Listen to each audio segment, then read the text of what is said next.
नमस्कार किसान मित्रों, वंदे मातरम, वंदे गौ मातरम।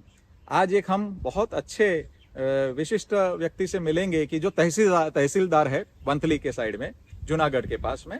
और उन्होंने वंथली में हमारा शिविर था एक नीलकंठ भगत जी के वहाँ पे गुरुकुल स्थान पे कई साल पहले, और उन्होंने वहाँ से प्रेरणा ली और उन्होंने गाय माता को घर पे स्थान दिया। उन्होंने गौ कृपा अमृतम से कृषि के प्रयोग किए और बहुत सुंदर ड्रैगन फ्रूट से लेकर के सब्जी से लेकर के नेपियर में सभी फसलों में परिणाम लिए। गौ माता को संतुष्टि पूर्वक रख रहे और उन्होंने बड़ा सुंदर, मैं कह सकता हूँ कि जो दूसरे अनुभव भी बहुत इंपॉर्टेंट है ना, कि गौ माता का दूध पिया तो मन की शांति कैसे हुई, हमारा शरीर के अंदर क्या क्या समाधान हुए रोगों के अंदर, तो उन्होंने सब प्रकार की अनुभूति करी है। तो मयंक भाई का अनुभूति आज हम लेने जाएंगे उनके वहां पे। तो हृदयपूर्वक मयंक भाई धन्यवाद कि आपने गौ आधारित कृषि को सम्मान पूर्वक साथ साथ में गवर्नमेंट के अंदर सेवा देते हुए आपने गौ माता को स्थान दिया, धरती माता को स्थान दिया और आपने हृदयपूर्वक प्रयोग किए और दूसरे किसानों को भी आप प्रेरणा दे रहे। इसलिए मयंक भाई आपका धन्यवाद। आइए मिलते हैं अपन मयंक भाई के वहां पे चलते हैं। गौ माता किसान मित्रों, आज हम पहुंचे हैं गुजरात के जूनागढ़ डिस्ट्रिक्ट के केसोद तहसील के मेसवाण गांव में पहुंचे हम। तो मेसवाण गांव के अंदर आदरणीय मयंक भाई जो यहाँ के तलाटी यानी कि तहसीलदार है वो हमारे साथ में है। ये उनका खेत है। उन्होंने हमारे शिविर के माध्यम से गौ कृपा अमृत की प्रेरणा मिली और उन्होंने यहाँ पे छोटा सा मॉडल तैयार किया, लगभग 2.5-3.5 बीघे के अंदर, 3.5 बीघे के अंदर उन्होंने यहाँ पे क्या क्या प्रयोग किया है हम उनसे जानते हैं और कैसे गौ कृपा अमृत का प्रयोग करते, क्या उनसे लाभ होते हैं, हम उनसे जानते हैं। आदरणीय मयंक भाई, नमस्कार, जय गौ माता, वंदे मातरम। ये 3.5 बीघे में मेरे ये पूर्वज के ये खेत है पूर्वज का जी। और इस खेत में ऑर्गेनिक तरीके से किस प्रकार खर्च घटा के हम खेत उत्पादन ले सकते हैं, इस बारे में मैंने 8 साल पहले से रिसर्च करना शुरू की थी। जिसके बाद मैंने धीरे धीरे कुछ अलग प्रयोग किए और आज से करीब 4 साल पहले वंथली गुरुकुल में मुझे गोपाल भाई का प्रवचन सुनने मिला। वहाँ से मुझे एक प्रेरणा मिली कि हम गाय के आधार से गाय को अपने आंगन में लाके किस प्रकार अपने खेत को शून्य जीरो बजट जिनको आप कह सकते हैं, वैसे बिना खर्च के कैसे हमारा खेत उत्पादन बढ़ा सकते हैं, गाय को हम पाल सकते हैं, अपना स्वास्थ्य सुधार सकते हैं। इस वजह से मुझे वो प्रेरणा मिली और मैंने गौ कृपा अमृतम का उपयोग करना चालू किया जी। और जिसके मदद से मुझे ये पूरा खेत आप देख सकते हैं 8 साल से इसमें ना ही DAP यूरिया कुछ भी मिला हुआ नहीं है। सिर्फ और सिर्फ मेरी जो गाय माता है उनका जो ये गोबर वगैरह रहता है उसका कंपोस्ट बना के उनमें गौ कृपा अमृतम कल्चर मिला के और इनको पिलाते हैं, जिससे ये सिर्फ 25 दिन के अंदर इतना ग्रोथ हो जाता है। वरना 30 से 40 दिन इसको लगता है, वो 25 दिन के अंदर ही इसका ग्रो इतना बढ़ जाता है। और मैंने ये ड्रैगन फ्रूट में भी इसका उपयोग किया, पूरे खेत में उपयोग किया। कमलम फूल है ये, कमलम में इनका ग्रोथ, ये कटिंग बोया था मैंने, इसका रोप नहीं बोया था, तो कटिंग में इतना सबसे अच्छा मुझे रिजल्ट मिला। ये सिर्फ और सिर्फ गोपाल भाई के एक जो मिशन लेके बैठे हैं, वो मिशन के हर किसान को किस प्रकार से जीरो बजट से बिना खर्च की खेती हो सकती है, इसका ये उत्तम उदाहरण मुझे मिला। बहुत सुंदर बताया मयंक भाई आपने। किसान मित्रों, हम देखें तो एक शिक्षित युवा किसान है। कई लोग कहते हैं कि युवा लोग खेती से दूर भाग रहे हैं, किसान का बेटा खेती करने को तैयार नहीं है। कई लोग बताते हैं कि आदमी पढ़ लिख गया तो खेती किसानी छोड़ देगा। लेकिन गोपाल भाई का प्रशिक्षण वर्ग यहाँ पे शिविर हुआ था। यहाँ से पास में वंथली करके एक तहसील है, तो वहाँ पे स्वामीनारायण मंदिर है गुरुकुल के अंदर। तो आदरणीय नीलकंठ भगत स्वामी जी ने वहाँ पे पूरा, और कोठारी जी स्वामी जी के आशीर्वाद से ऑर्गेनाइज किया था। तो वहाँ पे भाई साहब पधारे, वहाँ से 30-35 किलोमीटर दूर है इनका स्थान।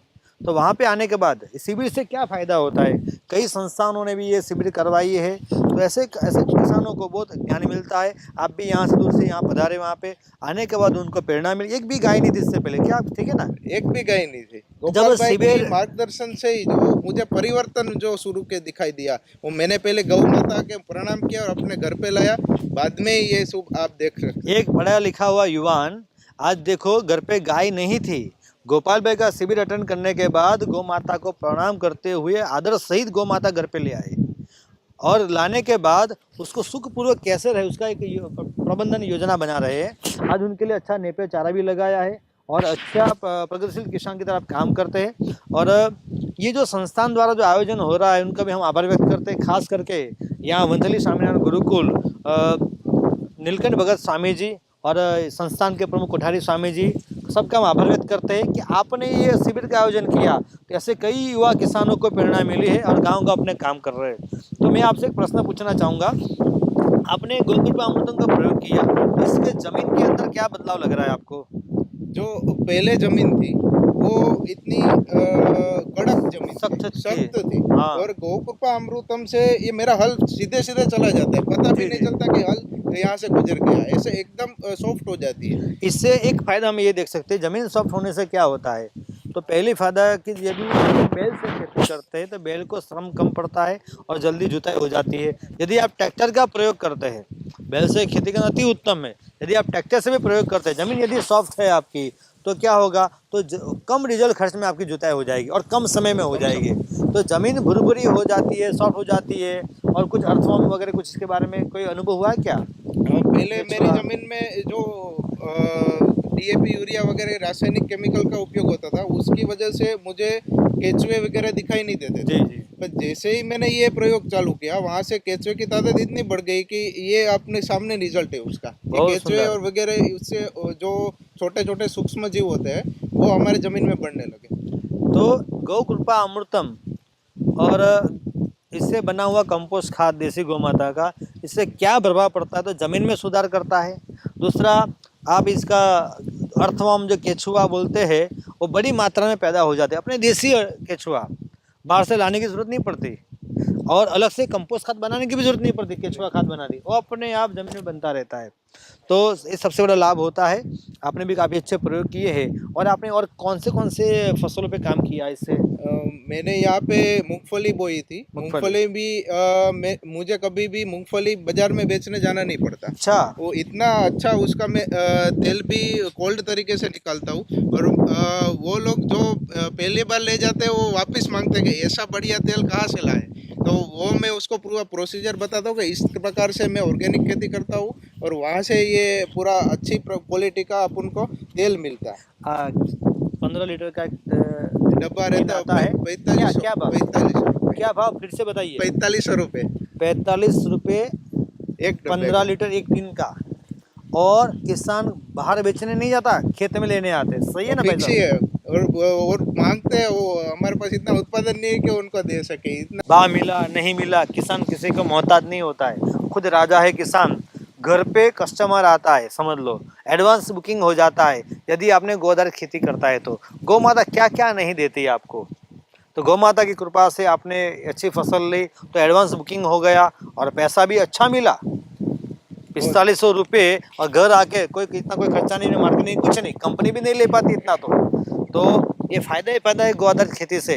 तो सभी किसान मित्रों को मैं भी अपील करता हूँ आप सबको कि आप गौ आधारित खेती करिए, गौ कृपा अमृतम को अपनाइए।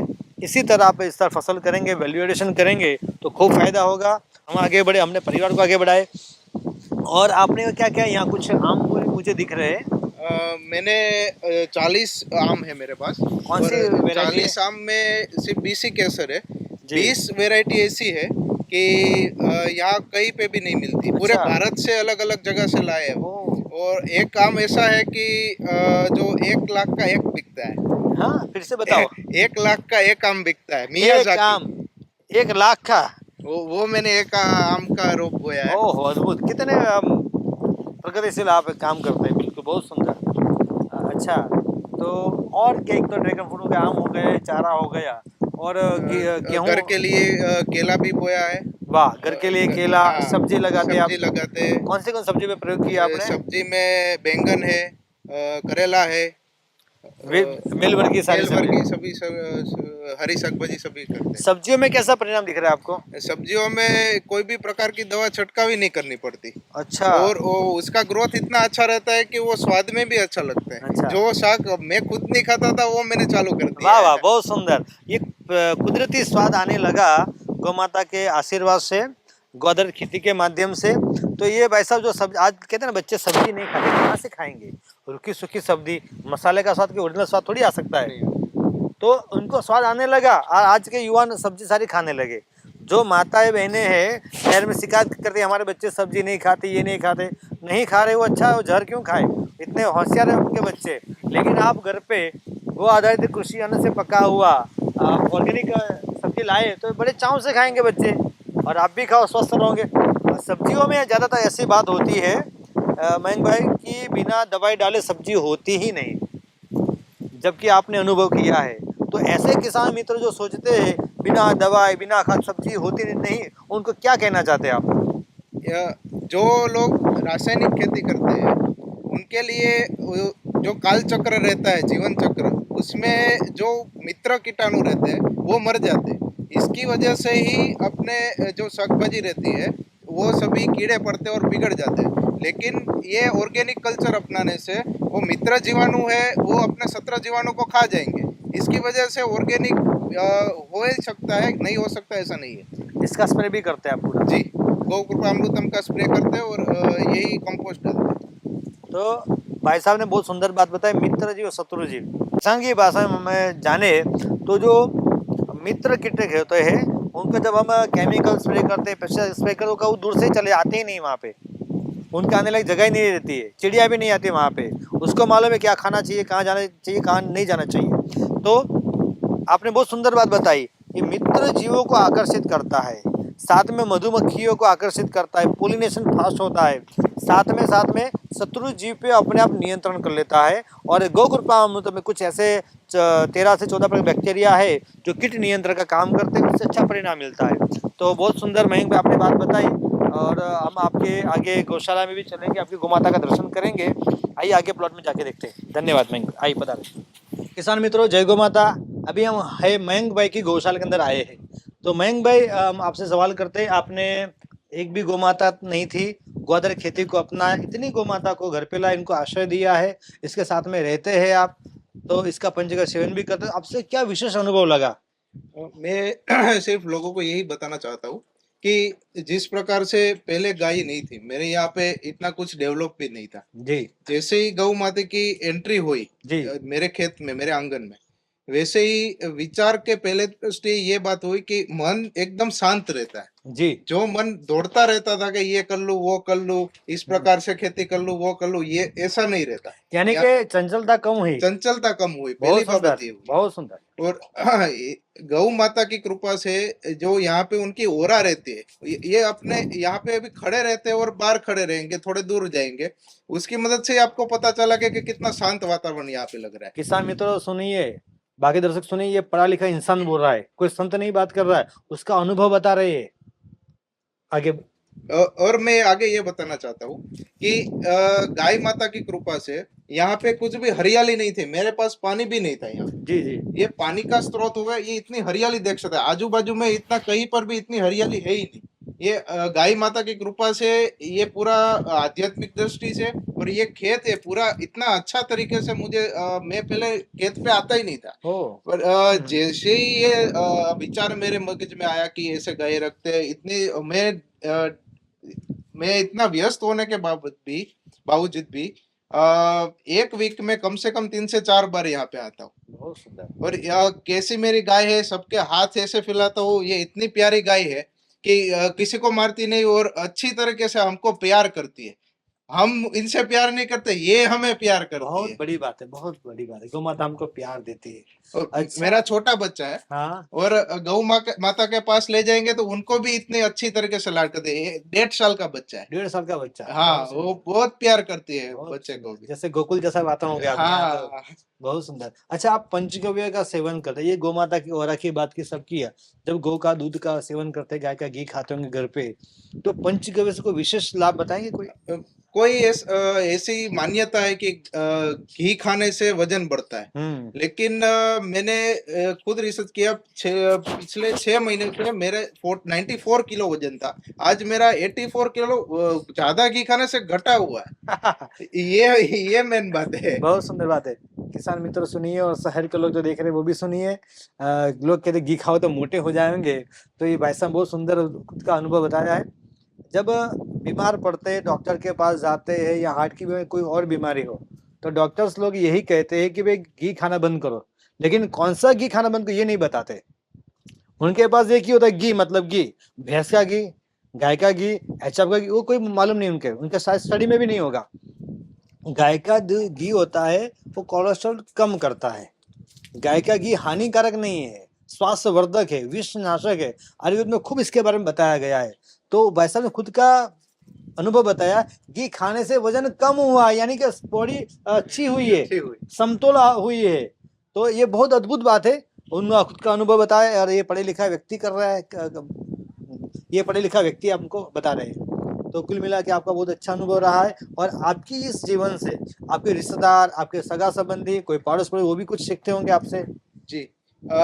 मेरे पड़ोस में ही हमारे गांव के एक इंसान रहते हैं, खेडू थे, जी। और उन्होंने अभी ये काम शुरू कर दिया है। जिस प्रकार गौशाला में कैसे गायों को हम प्रफुल्लित तरीके से रह सकते हैं, खुली रह के उनको जितना चारा चाहिए, जितना पानी चाहिए वो खुद पिला सके, इस प्रकार का आयोजन मेरे बाजू के खेत वाले ने, किसान ने शुरू किया है। बहुत सुंदर। अच्छा, मेरा एक सवाल है आपसे। जी।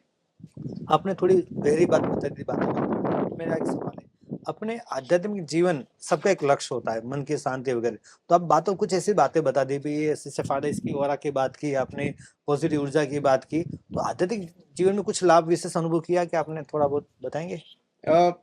इससे पहले जब गाय नहीं थी जी। गाय के पहले जो हम जो परिवार रहते थे वो परिवार जैसा नहीं लगता था। हाँ। मेन चीज है, अभी क्या हुआ, युवान है वो शहर की तरफ दौड़ रहा है। जी जी जी। और शहर की तरफ दौड़ने से ये बोले कि अलग रहना है, वहां पे बंगला रहना है, ये चाहिए वो चाहिए, लेकिन मन की शांति नहीं है। नहीं थी। और मैं यहाँ पे रह के पूरा परिवार साथ में रहते, हम 3 पेटी साथ में रहते, वाह, 3 बहुत पेटी, सुंदर। 3 पेटी साथ में रह के एक साथ खाते हैं, एक साथ रहते हैं और आनंदित तरीके से, प्रफुल्लित तरीके से पूरा संसार हम चलाते हैं।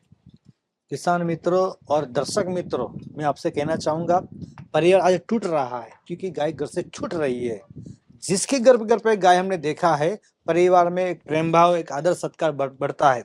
इससे क्या होता है, परिवार एकजुट रहता है। भाई साहब ने ये इसी जमाने के पढ़े लिखे लोग हैं, इसी जमाने में नौकरियात लोग हैं, खुद की जॉब है, अच्छी जॉब है, व्यस्त है, फिर भी गौपालन करते हैं। इसका अंगत जीवन में क्या लाभ मिला, खेती में तो मिला हमने देखा, लेकिन पंचगव्य के सेवन के कारण, गाय का दूध पीने के कारण, गाय का घी खाने के कारण स्वास्थ्य को लाभ हुआ, साथ साथ में परिवार में एक प्रेम भाव बढ़ा, एक दूसरे का आदर बढ़ा है और एक परिवार जैसा लगा, ऐसा बताया। तो ये बहुत बड़ी बात है।